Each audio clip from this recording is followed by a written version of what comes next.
Welcome, friends, to a new episode of Mind Speaks, Soul Listens.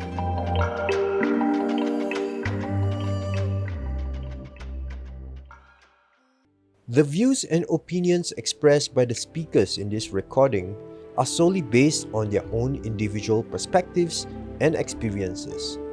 They form only part of the truth, and we strongly encourage listeners to form their own conclusion based on their own living experience. Okay, so we have Ian on the line here, joining us from San Diego. Ian's been a spiritual seeker all his life, I guess. And he found a PLM a couple of years back. And now he's here joining us on this episode with Nay. So, yeah, go ahead, Ian. What's the question for today? Well, again, thank you for having me on, and I appreciate it. And this is such an honor, and it's really exciting to be here. But my question for today is like, for example, Ishwarji, when we have all his talks and stuff. And the first time I heard Ishwarji, I was just like, man, this is the real deal. This is like, I never heard anybody explain the teachings of Sant Mat in such a detailed way like Ishwarji, and I really like resonate from what he was saying, and I'm like, man, this is the truth right here. And then I would show somebody that I feel like is a seeker as well, like just sharing, hey, you should check this guy out, Ishwarji, he's such a good talker, and they would listen to it and they're just like, it's all right, it's just like one of the talks I've heard, or you know what I mean? And so my question is like, how come some people like feel like a teacher and another one doesn't, like they don't feel the same way? Okay. You know what I mean? So I always love Ishwarji talk. So the first talk that I listened to him is actually after I met him physically. So for me, I already built that kind of connection with this person. So when I sit and listen to his discord, then I will think, I know this person. And he's my master because on the first meeting, he gave me initiation. So for me, the development of relationship is quite good. But I feel some other people, for example, some of my family member, when I forward Ishwarji video to them, they feel like, it's okay. His talk is very intellectual, but I don't feel anything that much. Then I investigate what it's all about. Why I feel this way? I feel great love, this pooling of love that transform me in each and every talk. And for others, they're just like, we can listen to something like that. This spiritual discord in the temple is the same. Then I realize, right? Many are called, but few are chosen. So when Perfect Living Master came into the creation, he carried the list. And our master, Ishwapuri, he mentioned about the list A and the list B. The list A is they going back to that master in the same lifetime. So it's their last lifetime. So that master is their final master. But other one on list B, meaning they met with Ishwarji, they like him or they dislike him even. They've been put on list B. Right? And when our master came, meaning, our final master came, we have this special connection with that one because we have been marked on the soul level, right? And when we've been marked on the soul level to go back with that master, something happened inside us. So whatever we listen, overlapping with the pooling of love. Or when we hear his discord, we also hear the sound current that the master connect from our soul to the master soul, or master soul connect with our individual soul and slowly pull us up. For those who is marked for that particular perfect living master, we feel transformed. Every time we come into the connection with the perfect living master, we feel something inside me change. But it's not about what he say. Even he can just sit there, sing or smile. It works the same because we connect with love through that form, through that physical form. And that physical form is very special for us because connect with that physical form. We connect with the astral form, causal form, the form of the soul, right? Individual soul, universal soul, and then our true home at the same time as well. It's like a bond, unbroken bond between master and the disciple. So that's how special, master can be special to one and not others. It means they're not here to save the whole humanity.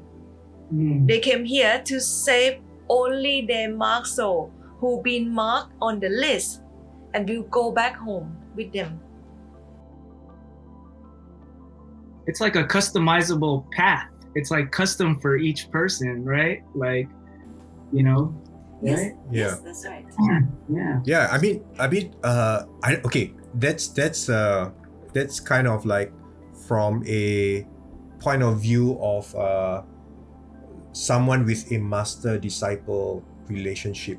But I don't know. For me, maybe I will come from the point of view of a New Age spiritual seeker. Yeah. So in the New Age spiritual seeker circle, there's this thing called like vibrational energy of your our being. So let's say the Ishwaji video that you shared to a person, that person doesn't resonate on that vibration that Ishwaji is delivering his message. There is no match to that vibration. Therefore, you like, oh no, I don't, we call it, I don't vibe with this, right? And then you just turn it off. But for you, you are vibrating at the same vibration level that Ishwaji is delivering his message. Therefore, you vibe with it. So I think that also plays a part, notwithstanding that the ones that are marked vibrate on the same level, right? Even though you have not heard of Ishwaji before. But on the inside, I think, correct me if I'm wrong, that you vibrate on this same spiritual level as the ones that is going to come and mark you. Therefore, there's instant recognition that I vibe with this one. This one is something special, and you cannot explain. And for those that are like even spiritual seekers themselves, right?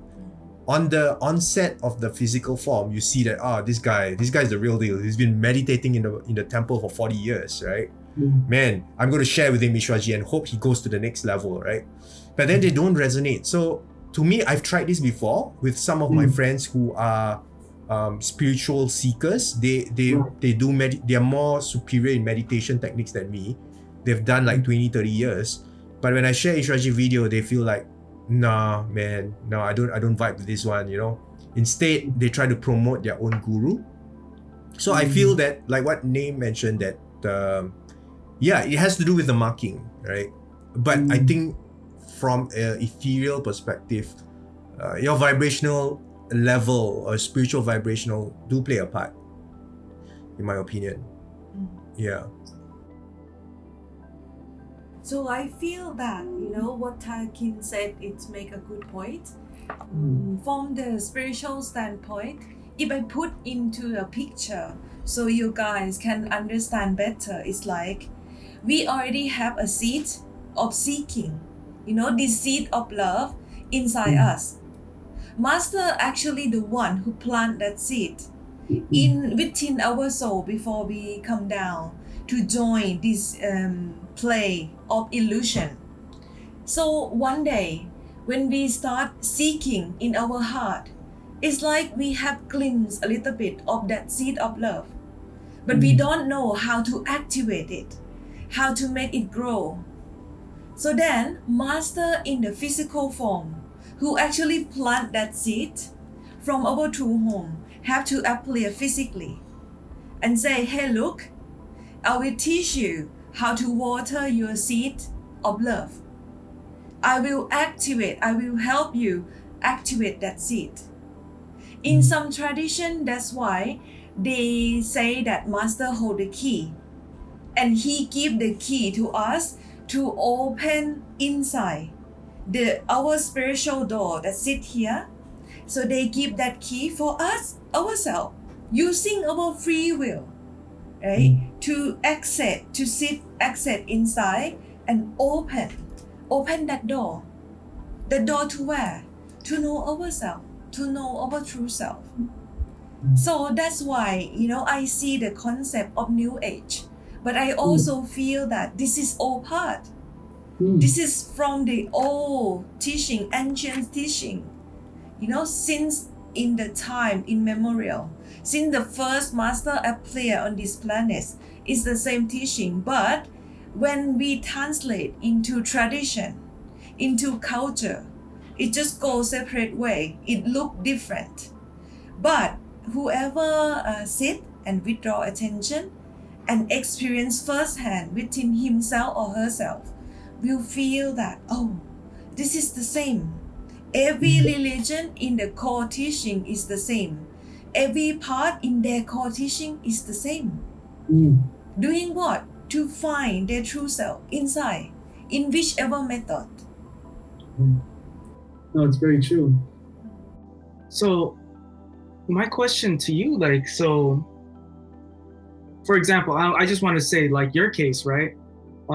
You had your spiritual master, Supreme Master Ching Hai, right? And then you met Ishwarji, and you're like, oh yeah, I really vibe with Ishwarji. Did he tell you to go to see Babaji, or how would that work? I just wanted to just know that, because because you were vibing with Ishwarji, but yet you went to Babaji. You know what I mean? Because growing up, I see the truth very intensely. So in whichever form the truth represent itself to me, I run and grab it. Like you feel drowning because of suffering, because of ignorance. So anything pass by, you just grab. But for me, when I grab that, then I test it out. Which one worked for me the best? It might look like I get initiation from many masters, but the direct initiation that I have, like in-person initiation, is from Ishwapuri. So I test these three masters out, and at the final state, I feel Ishwapuri helped me the most. Why? Because when I meditate and withdraw attention, I always imagine I sit in the same room with Ishwapuriji, and he recite the holy names for me, and I look at him, and then I close my eyes, and right away that image, that feeling, that experience that I relive pull me inside right away. And compared to other master that I get initiation by representative, I don't feel the same. I cannot imagine them sit in front of me and recite the holy names the same. So, test it out. You can get initiation from 100 master. Right. Use the one that pull you the most. That's almost like what Ishwarji, in his talks and stuff, we talked about the great master, and the great master's like, if you find something else, go and check it out and come back to me and let me know, because I'll follow the same path. You know what I mean? I remember Ishwarji saying something like that. So it's almost the same thing. It's an open path, check it out.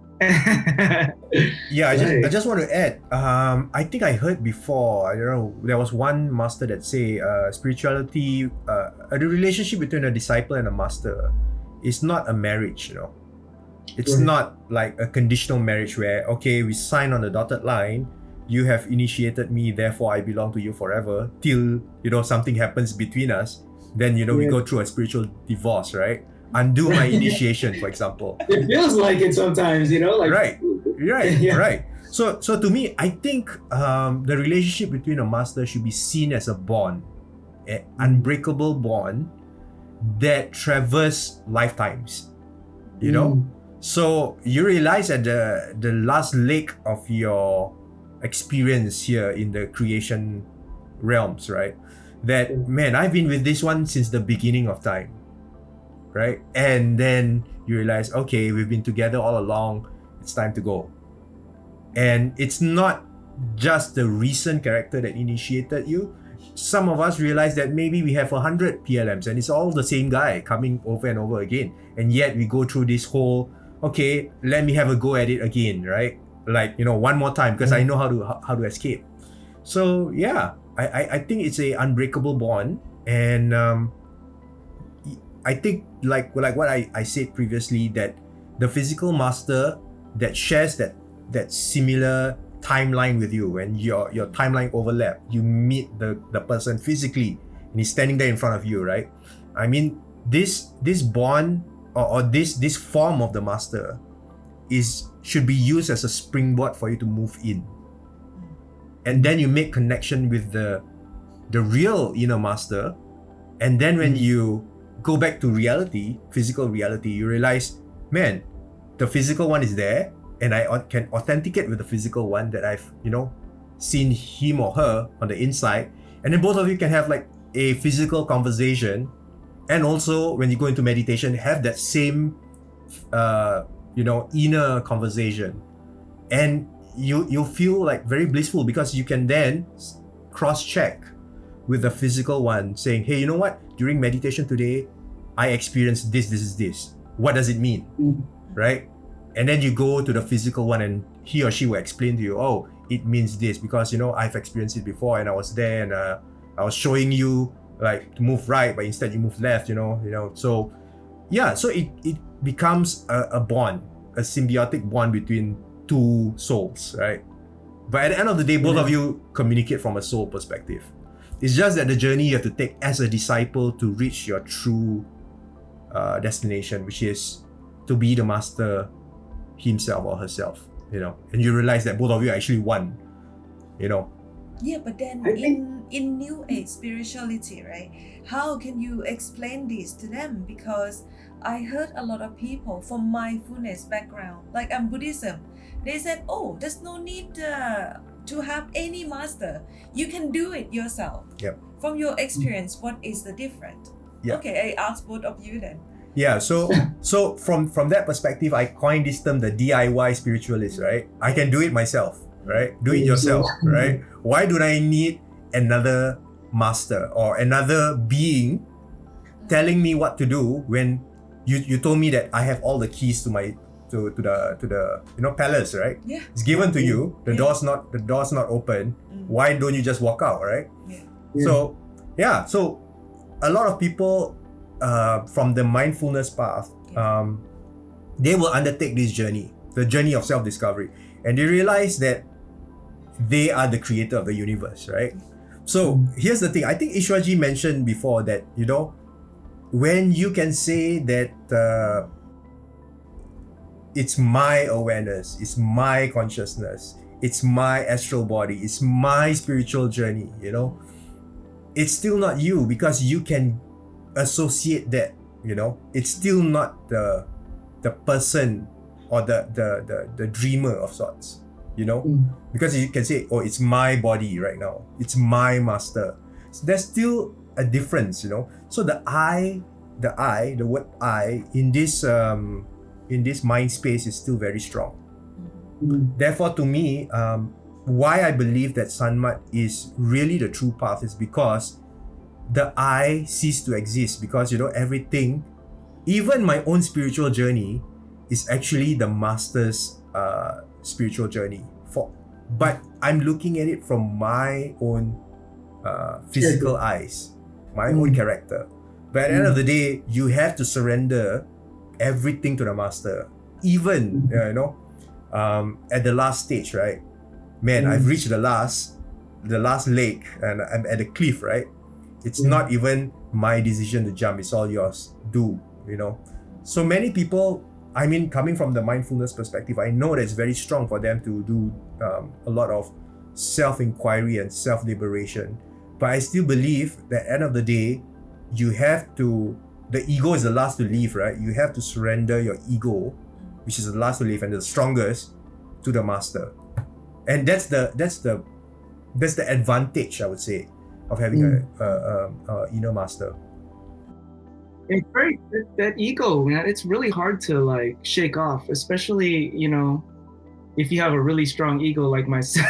You know, like, you know, we operate in the ego. So like, you know, even like meeting a master, perfect living master, and you have the affinity with them, it's in surrendering yourself, like, oh, am I supposed to give everything to the master? You know, it's just like the mind thing that I'm giving everything, but there's like a part of you, like, just because of the ego, like, is you know, people have trust issues because we've been, you know, we trusted so many people in this world, and how many times have we been, you know, like scam? A lot of times for me, you know, like we trusted somebody with my, like, even money, you know, for example, let's say money, you know, like, oh yeah, I'll never get paid back, you know, or something like that. These are like hard-earned things that you, and so with spirituality especially, you know, like you're trusting your spiritual, which is very personal to a master, you know, and your own salvation, you know.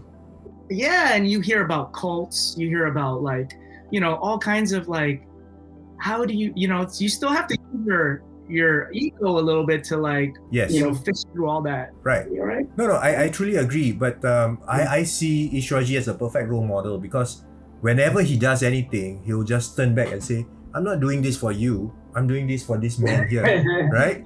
Right. So even if we see the great master in Ishwarji, but to us, there's no difference, man. Ishwarji, you are the great master, right? There's no difference. But to him, there is. Even perfect living masters needs masters themselves. Why is this? I've been asking myself, like, why is this? Like, they are so powerful, they are so perfect. Why do they even need masters? Why can't they self-initiate themselves? Right? Because then I understand, after having you know, several conversations with Nay, I understand that even masters have to surrender their own ego because they operate on all levels at the same time. The lowest level is still very, I would say, rough on the edges, you know. You still have, like what you mentioned, your ego factor, your physical body suffering. This will all kick in, and you'll be like, man, did I just spend 90 years just, you know, following my mind, you know, for example. And like you mentioned, wealth, right? It's like, oh, you know, did I just lose all my money just for this mind game, just to make me, you know, happy?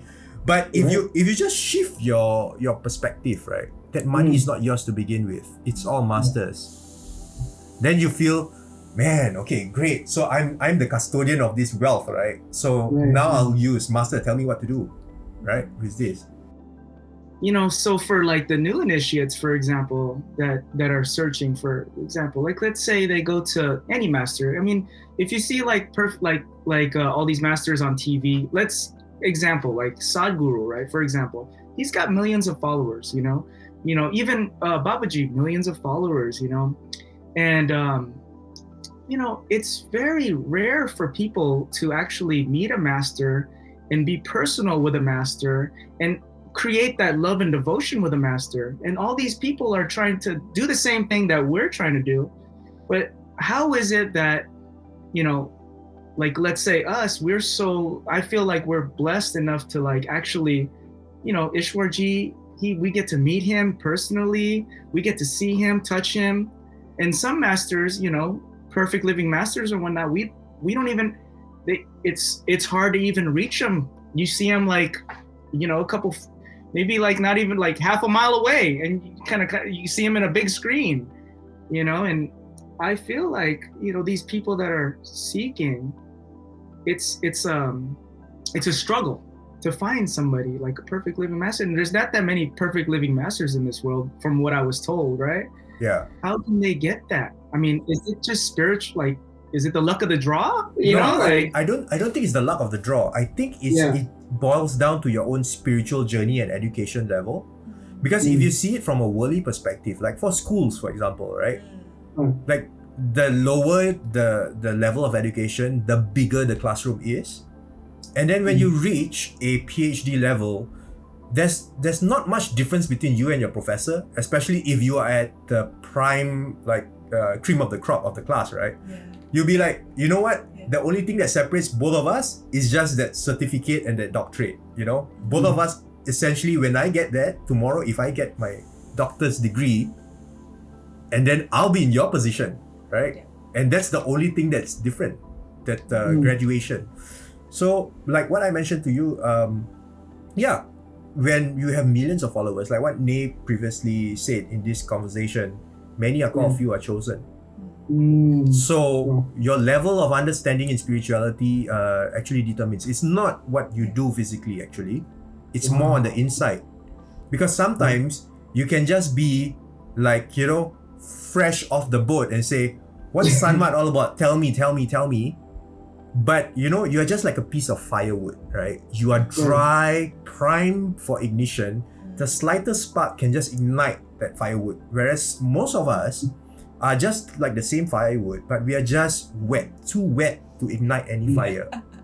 And you know, you have to go through a period of drying, which in spirituality equates to a lot of meditation, a lot of seva, a lot of self-inspection for you to reach the point. Beat up of the ego. Yeah, your ego needs to be beat up left, right, and center, Yeah. only for you to realize, man, this is not as DIY as I, expect it to be, right? Because perfect living master, they can teach students in every level, That's why they are perfect. They can operate at every level at the same time. So when they look at somebody, they know, oh, this one needs kindergarten education. This one needs primary school education. This one needs high school knowledge. This one needs university knowledge. Oh, this one is at PhD level. So they know. So they will only give what they need at that time. We're not gonna give like 3 years old children a full course meal, right? They cannot digest it. So they give little by little. For me, right? Perfect living master, if they are perfect, they're not bombarding you with all the knowledge and walk away and digest it, right? And keep up on your spiritual practice, because they will feel like if they let's say spiritual level is very low or very so far away from master degree, then you give them the knowledge of master degree, then they will be like, oh, I give up, I can't do it, sorry, next lifetime, right? Right. Their level of understanding is that's very true, because the level of understanding is different. Yeah, you're right about that, because I've listened to some masters and I'm like, man, I want more. This is like, I need more information. I need more knowledge about like inside and going within. Yeah. Nothing about like personal. I don't care about the personal stuff. You know what I mean? Right. I don't care if you bless my kids or or my family. I don't care about that. I want to go home. You know what I mean? Like. Yeah. Yeah. So. But I see the spiritual path as very funny indeed. It's complete reverse to the worldly education path that people undertake. When you reach I wouldn't say when you reach the prime, but when you reach a certain level, you realize like the less you know that you know nothing, the better, right? So I think perfect living masters usually will tell you that, you know what, I know nothing, and then you graduate, right? Okay, pass. With all the knowledge of the world, you say, actually, you know what, to tell you the truth, I know nothing. Even PLMs, you say, I know nothing. It seems like I'm giving a sermon or I'm giving a message, but actually it's not me, it's my master. That's where you realize. Yeah. That's right. I know nothing and I am nothing. Yeah. Because that's how you know. Yeah, that's how you know that you've like made it, and then you begin the path of transformation, because that's where you realize, man, I actually technically know nothing. Dude, it's like nothing, This is not my knowledge to begin with. Every single thing is just moving, the master moving the chess pieces. I'm just like a parrot, like what Ishwaji mentioned, I finally realized after many years what he means by being a parrot. It's not like you are just being a repeater. It's not. It's being a real parrot, And on the spiritual Discord, right, you look at all the people. For example, the day we go to attend to spiritual Discord, also called satsang. So perfect living master come. And if you notice, he will give the teaching, the most complete teaching. Why? Because that teaching will resonate with every level of a spiritual background. You know, if somebody come from kindergarten level, they can understand.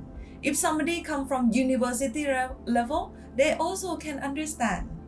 That's why all of us sitting there, yeah, in the same classroom, we have all the mixture of students, different level of students, and each will hear what they need to hear at that time only, Yeah. right? And and walk away and have to digest it and come back for more. Yeah. That's why it's good if you attend to any Discord, go back and listen again. Yeah. Next time you will hear something different. Yeah. Because Very your true. level, your spiritual level inside change and catch up. That's how they do it. That's why I like that. That's why it's Ishwarji's talks are on YouTube, and I like talks on YouTube because I like to go back and listen. Because sometimes the first time you don't like, I only get certain parts, and listening to it again, it's beautiful. You only get the parts that you resonate with spiritually at the point of time when you listen. Yeah. Right. Try listening it again. You have a different message altogether. And here's an even better thing. Try to do it daily and see what randomly pops up on your YouTube. That will be the message or the sermon for you on that day. And you realize, man, you literally answered my worries like the night before. How did that happen, Ian? You know? It's so freaky to us. Yeah. It's like you don't even know what's reality and what's dream state anymore. You know? Yeah. Yeah. That's where things gets real and the fun begins. You mentioned to me before that nowadays people get very scared to follow the wrong person or so-called a cult.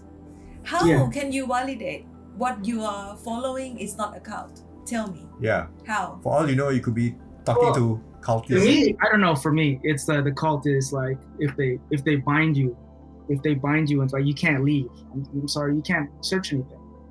You know? That's how I feel like a cult is. They don't let you go branch out, and it's not an open path. That's how I feel like a cult is. You know what I mean? Yeah. Or there's other things like satsang, right? You gotta do money. You gotta give us some money and stuff like that. And you know what I mean? Like, is this a scam or what? For spirituality. That's almost like those are like signs. You know what I mean? The red flags, right? Yeah. It's just always on defense. You know what I'm saying? But how do you know? Even like a person like Ishwarji, how do you know he's the real deal? Yeah, and so I think that you're right. It's whatever resonates in you. Like when you listen to it, and you're just like you're feeling every word that he says, and then you have this feeling inside you. It's like I never had that feeling besides. I just knew that I was searching, and then when I heard Ishwarji, and I was just like, wow. And then you feel like, like a high. I've said like a spiritual high that you're like can't explain. It's just like you don't care about anything. You don't care about your problems. It's almost like you're just there and you're here with him and you're listening to everything and it's like a happy high. It's a beautiful high, and but it sucks because when you leave that it goes away a little bit. You always have to constantly be in that vibration for me to stay in that spiritual high. Right. So, right. Yeah. Okay, spiritual high. But how can you validate that this is maybe not your emotional self acting out, Because some people are very emotional, They go to masters, they cry, they bow down to his feet, they go all the whole rigmarole of the drama and they plead, right? How do you explain people like that, I feel that it's the when he teaches you the meditation, right? and you try to sit there. In the beginning, it's hard, and I still struggle in meditation. But when you actually get a glimpse of it, to me, I feel like, oh shit, this is real, like, wow. And the glimpse is, I think you're like, it's enough, but at the same time, you still want that glimpse, because it comes and goes. And yeah, I mean, I feel like that's what validates it. It's not just talk, like one day you're gonna die and go to heaven. You know what I mean? Like, you actually, when you practice, you'll actually experience something, not only just like, the vibrations, but also see stuff inside. To me, that's what I feel like. That's the validation. It's not someone just BSing something. But Yeah. but for perfect living masters, they always talk about experiences, and they always share their inner experiences, right? And Yes. then the problem for me personally is, let's say I'm a disciple, right, and I don't share those experiences, and I'm Right. like, what are you talking about? And I've been through this journey, maybe for example 10 years, sitting by the master, attending every satsang, doing my meditation, to the, like, I wake up like 3 a.m, sit for 2.5 Yeah. hours, everything to the T, right? And yet I don't achieve anything. There must be Yeah. some doubt that lingers, like, have I just wasted 10 years of my life? You get what I mean? Yeah. Yeah. No, I hear stories like that, and I'm like, Multiple man, stories like that. yeah, I hear stories like that, like people meditate, and like I ask them, do you see anything? Well, I don't know if they're telling the truth or not. I don't say. Sometimes they'll say, oh, I don't see anything, but like, why do you meditate for 2 hours, a day? If you don't see like, anything, right? Yeah, you don't see anything.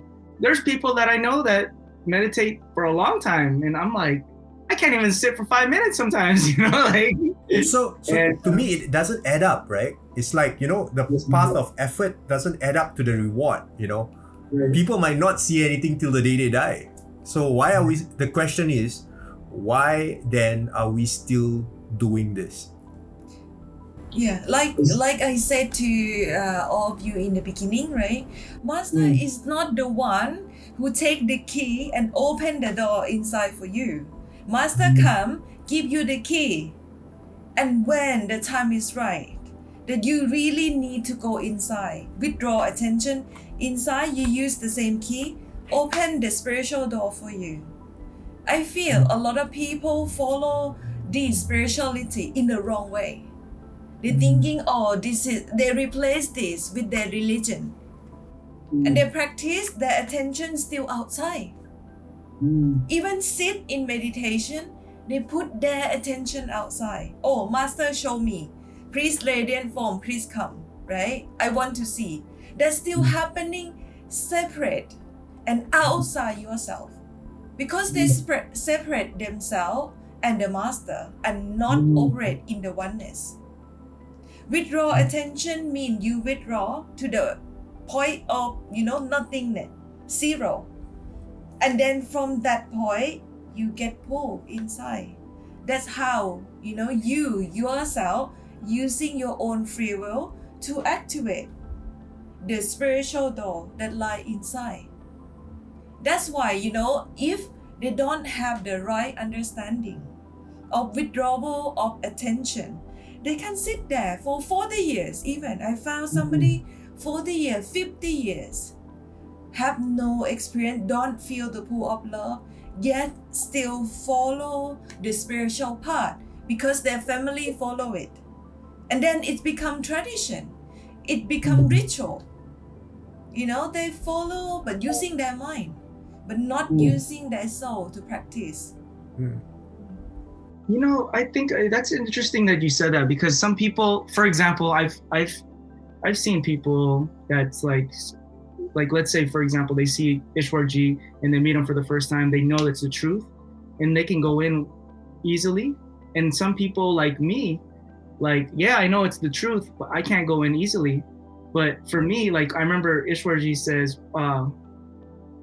he asked Great Master, how many times should I see you a year?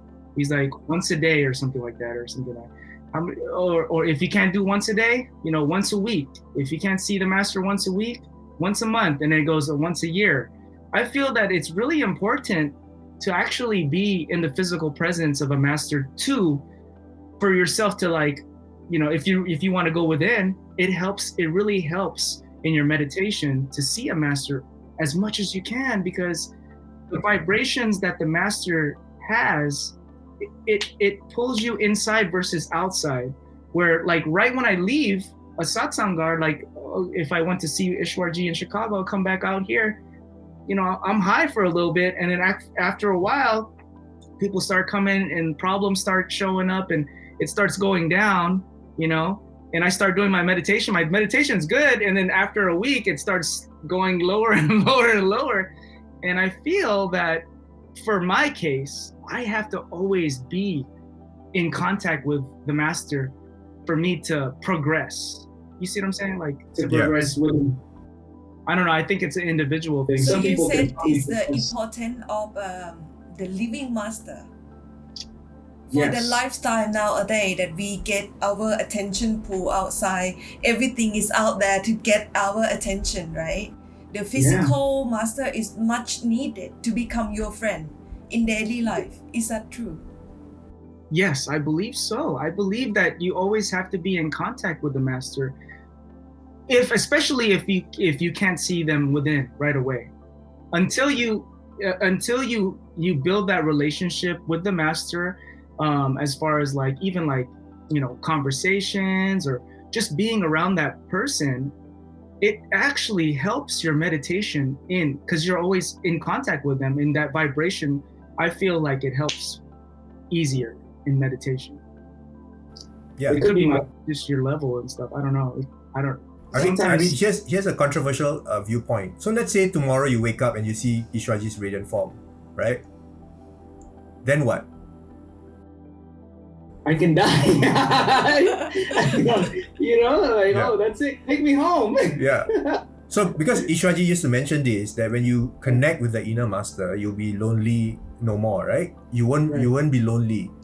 But then, are you going to tell me that you are then going to be a different Ian where I don't need friends anymore? I don't need living friends. I have the inner friend, and I'm not going to talk to anyone anymore because I have this guy that I can talk to for the rest of my life.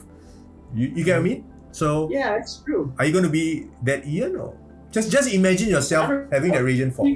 Because if I did, I feel like my ego will go up, and if my ego goes up, then I lose it all. You know what I mean? Like, man, I just lost it now because my ego kicked in. Yeah, but you have the radiant form. At that point of time.